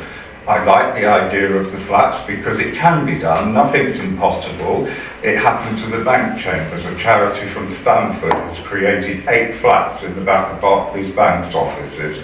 So it can be done, but I don't think that's the answer, because looking at the deeds of trust, not the deeds of property ownership, it quite clearly states what the money should be used for. So if it was sold, I don't know how the Charity Commission would give the money, but we wouldn't get it. The residents wouldn't get it. It'd probably go to farmers. We're not there at the moment. No, but what I'm saying is that we have no business plan. Would you like to get... And I'll summarise, because I haven't No, got one. if you edit your document... I am, yes, and then I will finish, because I don't want to be in I'm an going to then argument. make a proposal that we're going to return standing orders. And then I want to make my proposal. will allow you to make a amendment. proposal. Yeah. So, and in the meantime, we will hear from Councillor Harris. And also, I thought I could finish Started this. my Finished. as No, I said I hadn't started my finished. little speech with an apology to Paul and the rest of the committee, because I do seem to be going on holiday a lot. I'm away next week. I will, if it would help, stand down from the committee and let Martin, Councillor Brooks, take my place. And then a lot of these things can be ironed out earlier, so when it comes to council for decisions and discussions. So I would happily stand down and let you take my place in the working group. I appreciate that, but I would decline. I thought you might. Because I can't work with certain people. Right, okay. So I'm going to make the proposal at this point that we return to our stated standing orders. Do I have a seconder? Thank you, Councillor Clark. All those in favour of restoring standing orders, that's unanimous. Thank you very much. We are back in session proper. Councillor Brooks, go ahead. We'll hear Is you. this where I can... If you want to make your proposal, go ahead now. My proposal, and it is, it is not to say we don't work on this, but I'm even happy, this is why I want to work with Paul on this, because he is the lead of that working group. Apparently not, you've just declined to work. No, but at this stage in public, not behind closed doors, that was a bit... But I'll do it again if you want. right. Yeah. So what I need to do is get to a point where there's a proposal where we are spending the money just on the legal advice. I've seen we've already spent four. Can we curtail this, and if you just make your proposal, if this is what it says, please go ahead now. Yes, so I basically want to propose that from this evening we don't continue with any of the side of the works which involve paying architects or whatever. Possible. But we don't own the building, Keep we have no saying- responsibility. Could you read out? But then I would like to propose that we do allow the money to continue for the legal process for this council to become the owners and the sole trustee of a charity, which is what will be required. The Victoria Hall charity, we would be sole trustee. And then when we've done that, the working group can come back to council and say, right now we're the owners of it. We can move on with the next stage, because my fear is that if we say yes, carry on with all this architectural fees, is because a notice has been served to the Charity Commission, and I am using the words of the chairman, he says that he did it. Say your proposal, Mark. We just say your proposal, We could lose the right to take it over. It's on rocky Can you make a ground. proposal? I need But that is the wording, proposal. Council books, I need And the wording reason for that the the proposal. rest of the councillors can follow. So if you start a statement on what you want to go forward with the proposal. I'm not very good at making them. Well, but- just but the proposal is try that and do we it for me, please. to that start- we agree that we do not proceed with any of the works Or the or the associated costs with the architect. It doesn't mean that we're not doing it, we're just putting it on pause. The proposal is we pause it. Yep. But we then agree to continue funding the legal process to, if that's what the charity wants, for us to take over as sole trustees with working with the charity commission. Can I help? I know you don't think I always help. No, I don't. All that you need to say for this proposal is an amendment that's not a negate, that we, at this stage, OGC, fund only the local process to take over as sole trustees of the charity. That's the wording, all you need. The rest, you don't need to give Don't negate, need it. because Okay. you're just saying, But I've made that this clear is to my members of the amendment, attention. and the amendment is that only the works for the actual legal process will take place, and then, obviously, once we've got the ownership, you say we go back and then follow through Yeah. with the rest. Is that what you want? Yeah. Well, that is easy for me to put, and I think do all the councillors understand what this proposal is, or amendment? It's not negating what Paul's put, so I can accept it.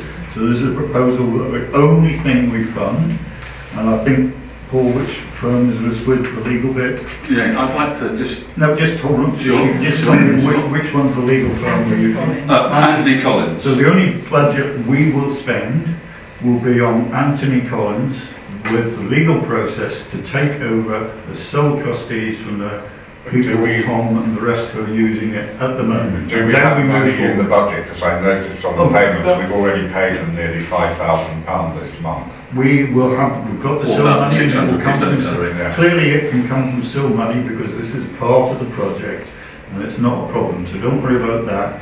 As long as all the councillors understand your proposal, which is the only part of this process we undertake at this moment, is to take over as sole trustees using Anthony Collins as our solicitor, and the cost will be, As on the paper, which is £9,850. we'll put 10,000 in the budget just to make it clear. Can I just counter that proposal? No, I think it's very important. no, Sorry. no, we need a I second. need Is there a- anybody who wants to second that proposal? Sorry, but we need. Do we have anyone to second that proposal?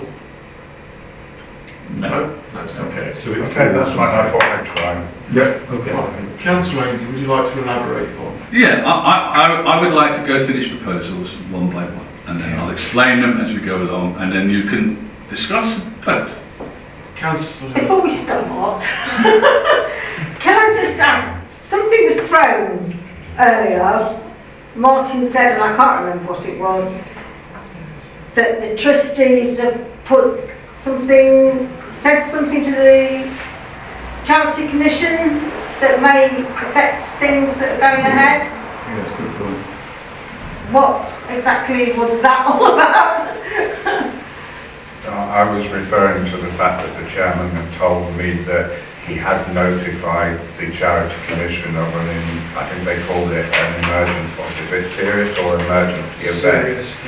A serious incident, and that's what they were required to do, and he confirmed in an email they did it. And the serious incident is the fact that the hall has stopped functioning. So does that make any difference? It has to start anything? functioning. No, that Because- isn't what serious incident is. You said it was closed. No, serious incident is that we are in a precarious financial position. We don't have to keep the hall open. No. Have you got the dog room in? So doesn't that mean so? Well, hang on. Okay, so thank you for clarifying that. But it should have an effect on So the what serious happens incident, next. serious incident report, as said, in a nutshell, we are in a precarious financial position. We are investigating an option for Oakham Town Council to take over the hall Right. in some way, and the sole trustee is an option, or selling it is an option, but not the preferred one. Or the third option for us is that we sell it in the open market, securing best value, and the proceeds are then distributed at the behest of the Charities Commission. So Okay. that's what that seriously means. Thank So you it for doesn't really explaining. affect anything that we're doing as such. It's Okay, that's all I want to clarify. members of the public. If you are free to leave at any time. You're by no means imprisoned here. Good night as well. Good night and thank you. Thank you very much. It could have an effect because the Well, charity we're not here to decide debate to. We're not here to debate that. That's not the issue. But it's something to bear in mind that it could have It an is. issue. We're not. So, sorry, we No, go on. had a response saying that we actually didn't need their consent to sell it. Okay. That's not our preferred option. No, I wouldn't want that. Now, I think as long as we are in productive discussion with Oakham Town Council, and of course we will keep the Charities Commission informed of that as steps progress, the Charities Commission aren't going to step in and upset that potential outcome, which is the best outcome to retain the charity broadly in its current form, doing what it is supposed to be doing in accordance with its objectives and preserving the future of the building, in my view. Thank you for Thank that explanation. Excellent clarity. Thank you. That's very useful for consideration. Nice to get some clarification.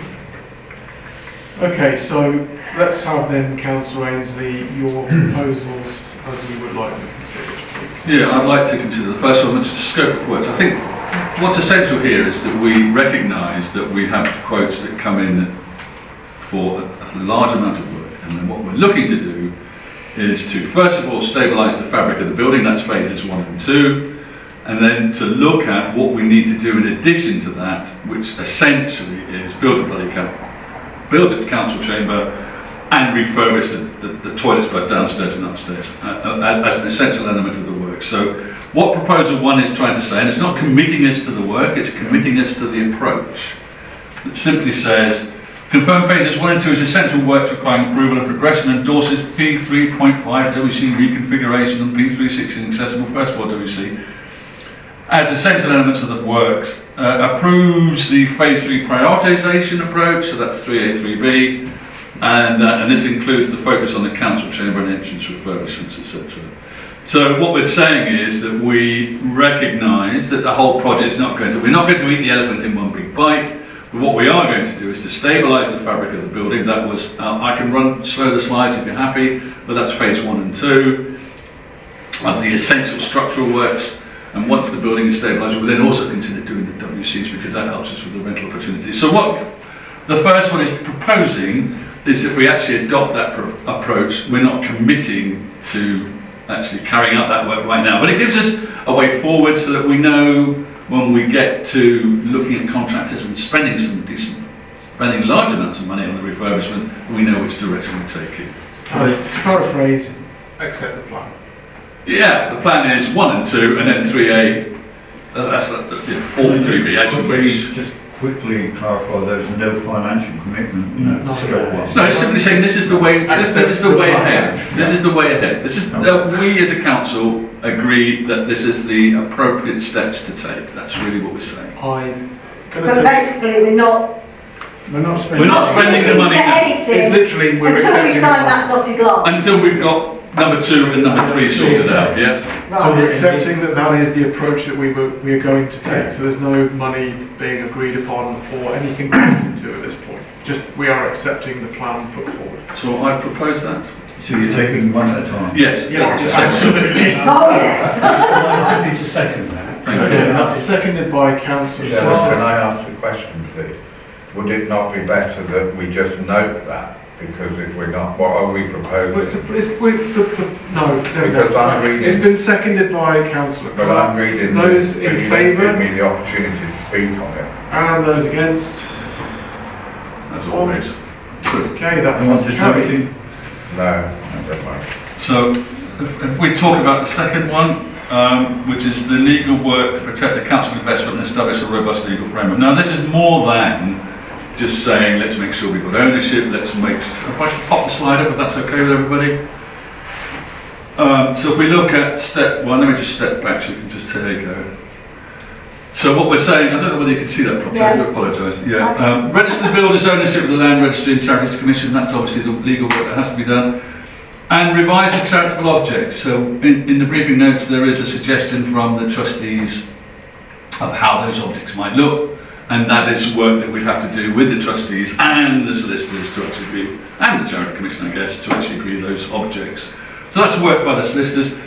Draft a lease, and this I think is really important, that protects the council's investment. Now everybody's saying that we should pay market rent. I would suggest that if we're making such a substantial investment, albeit still money, it's not actually the public purse as such, that actually we still need to protect that fantastic, what will be a potentially large investment. So that work needs to be done and clarifies our responsibilities as both tenant and corporate trustees. I think I'm still very nervous personally about the twin-hatted thing. Are we mature enough as a council without proper legal guidance to actually make sure that we manage the twin hats of tenant and corporate trustees? And that to me is really vital work that has to be done. And we have to be, or this person has to be certainly educated on how we might achieve that. I was quite keen to actually talk us through that and offered us a huge amount of help. You were at the meeting and they were.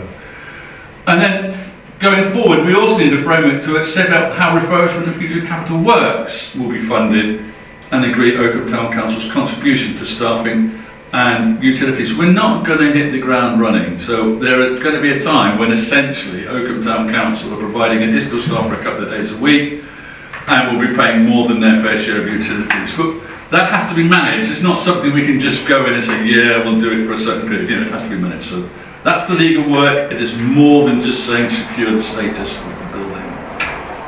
So that's what I'm proposing. Legal works, the council authorised expenditure to 9850, which was the fixed price quote. There were alternative models if you looked at what they proposed, but we could actually take the risk. I think I'm quite risk averse. I don't know about the council. So I'm suggesting we go with 9850. For the revised phase 2 legal work by Anthony Collins has set out the solicitor's revised fee proposal. It's all there in revised pre-proposal. Noting, as Councillor Butcher has already pointed out, we've already spent 4.5. I'm looking at that now thinking, was it 4.6? But whatever, we spent some substantial amounts of money already on phase 1, which identified the fact that the trustees, unfortunately, do not have title to the building. We have title, we don't have registered title. I'm sure you're correct. I'm dancing on a pinhead, but well done, sir. Yes. Right, so thank you for that. Councillor Ainsley. I propose that, yes. Do we have a seconder? Cool. Councillor Brooks, you're seconding. Are you seconding, Mark? Yeah, Just wanted to check. because it's all- to get the legal things done properly. yeah, all those in favour? That's unanimous. Sorry, can we do that again? Steady. The next one. So I'd like to talk about phase 3 now, number 3. Contract manager professional oversight. Now, there have been suggestions.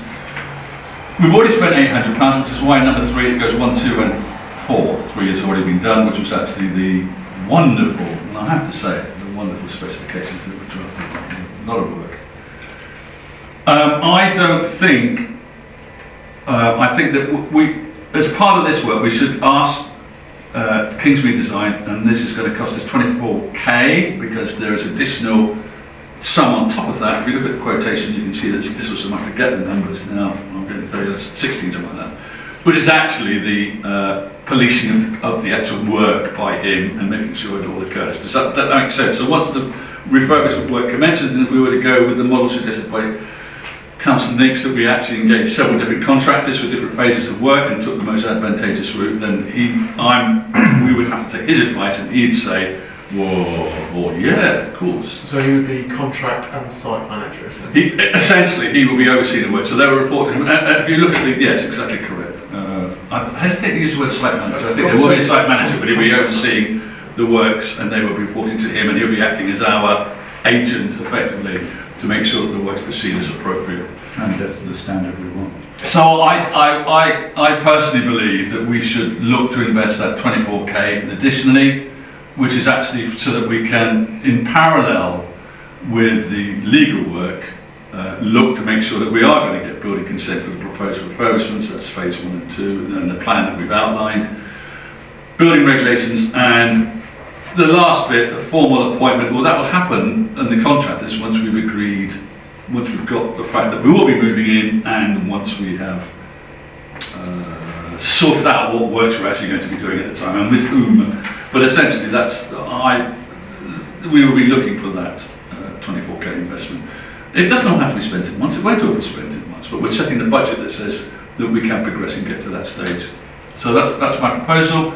Number 3. Councillor Brooks, you have a question? Yeah, and this is where I'm now completely confused. I'm not supporting this because I don't think we should be doing it until we've got the ownership. But up there we have 24,000. On the paper we have 38,000, and then I had that email that said 74,000 with their quote. So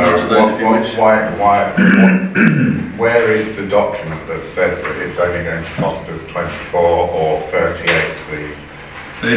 It was given to you earlier in the... Also, why is there only one quote? This is a huge sum of money, and we should have at least another Because quote. we couldn't get anybody else in the market. I have to be careful what I say, but I find that hard to believe. You may find it as hard as you wish. There are architects all over the place looking for work. You know, it's not a dying profession. It's architects, and I just find it astonishing that we're being told that you couldn't find anyone else. We couldn't find anybody else until the tender bit at the beginning. That's what but I want to know why we have a quote for 74, why this is 38. These are serious things. Councillor Brooks, listen a second. I believe on the spreadsheet that I sent you earlier, there was auditor consultants that we approached, and we approached various people throughout Rutland as well as nationally, and the knowledge that they needed to have in order to do this effectively, that is the only quote we've got. I'm more than happy to talk that spreadsheet through with you, but there was more than one company approached. Was the spreadsheet in one of those little Outlook office things that I don't have access to? No.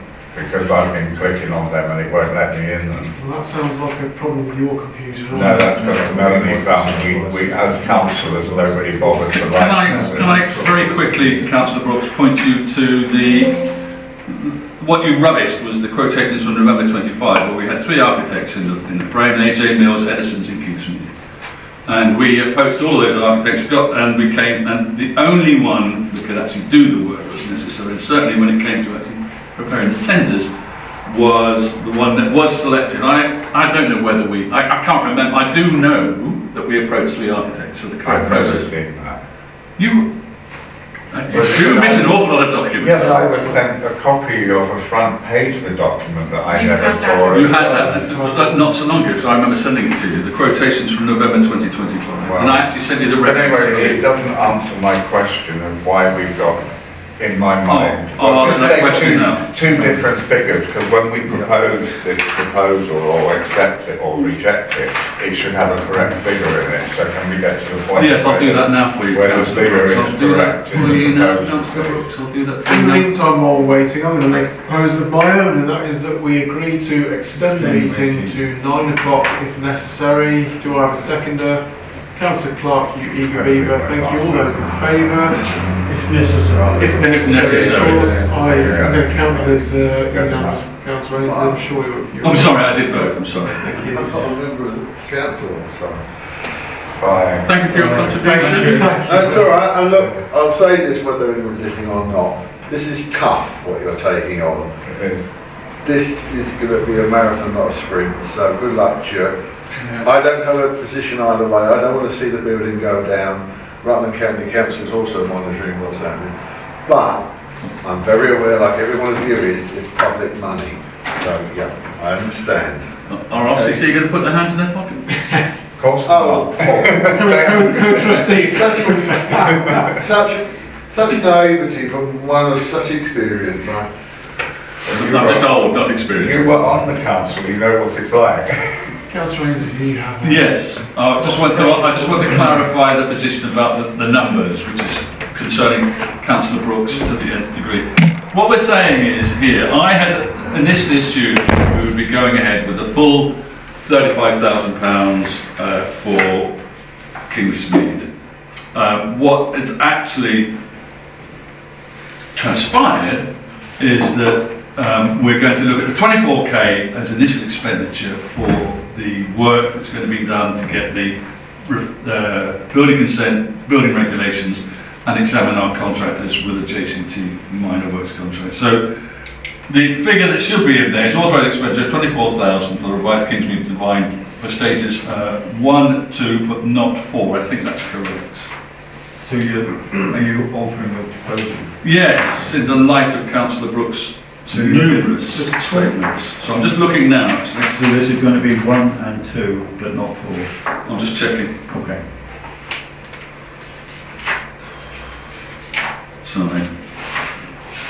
Yeah, can't find it now, can I? Take your time. I will. We've got I've got some line. Have we? We've got hours in. And then we can We're going to have a comfort break at some But point. it's very important to get it right. It is, yes. Really? we have- I never thought that. Should we have a comfort break or you? If Councillor Ainsley is Sufficiently uncomfortable. coming through... There we go. So that is 20k at stage 1. Building regulations application is 4k.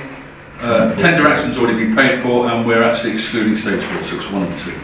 So it's 24k. 24k. So alter that Yes. to 24k. Yes, exactly. 1 and 2, and not 4. Excluding 4 until later on in the contract. You're crossing out 4 as well. Yeah. Yes, yes. So it becomes authorised. It's all in the document. You have a look for yourself, Councillor Brooks. Authorised, so let's be clear, it's authorised expenditure now of 24k for the revised Kingsmead design fee quotation for stages 1 and 2. Yeah. So, in specification, Blah, blah, blah. legal advice, blah, blah, blah, blah, blah, agenda item thing. Noting 800 already committed to phase one. From the stage 3.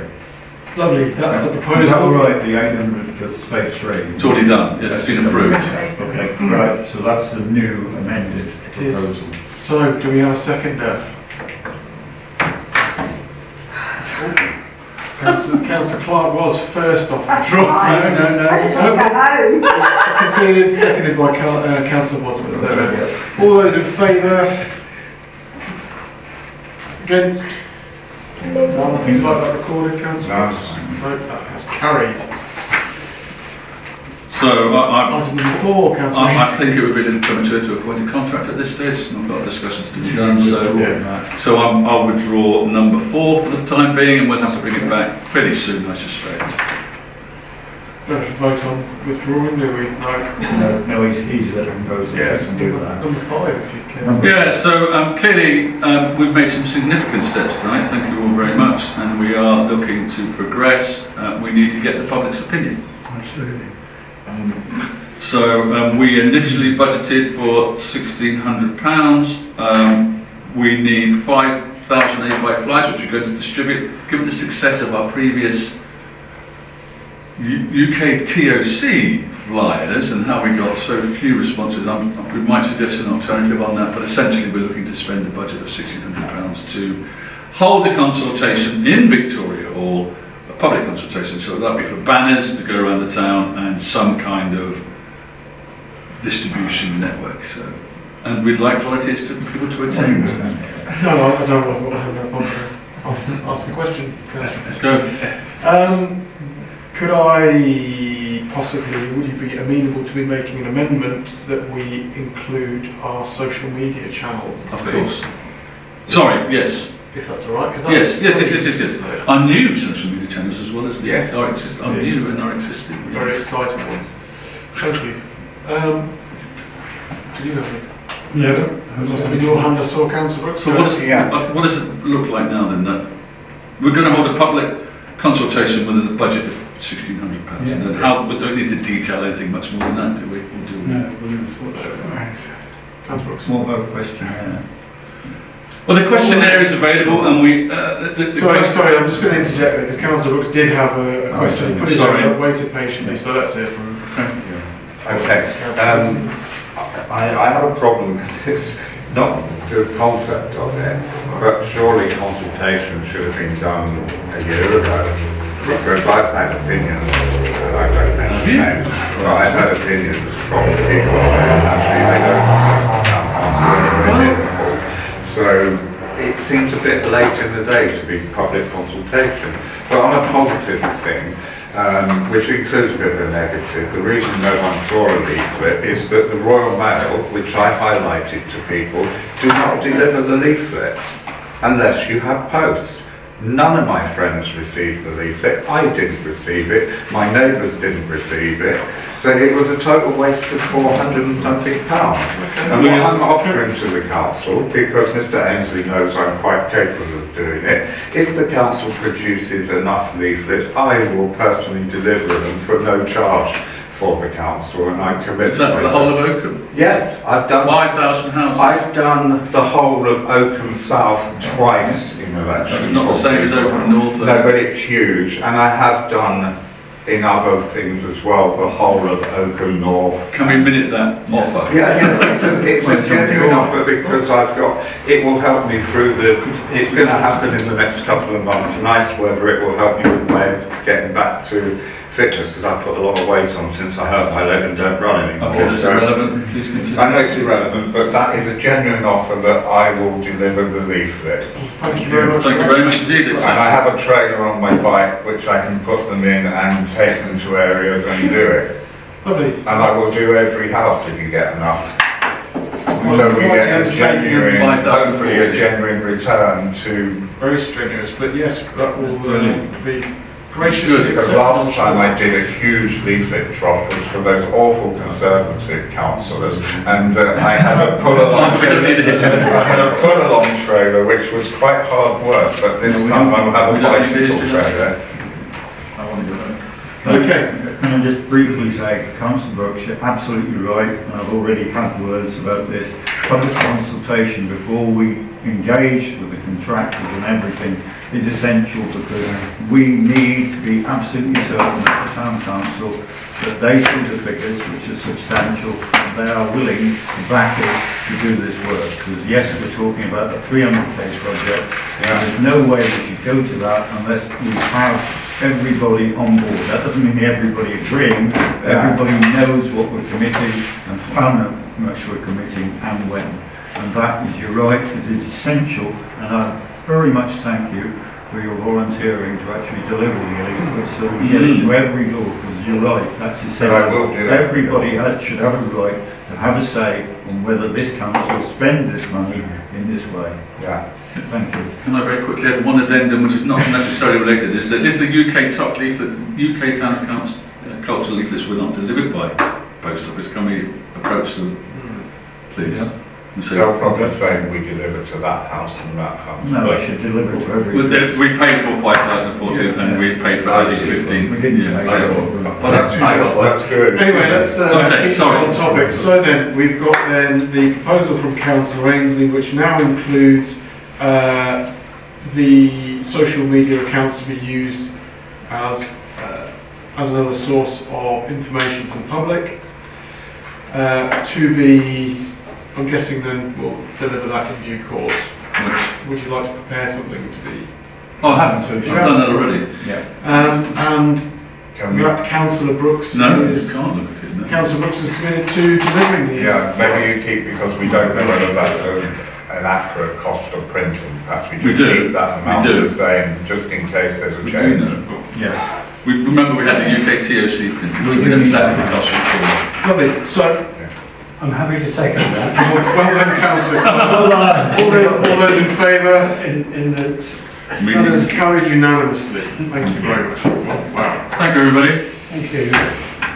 Well, all that is left therefore to be said for this meeting is thank you very much for your attendance and, I was going to say, could we also express our gratitude to Councillor Amos for all the work that he's doing and for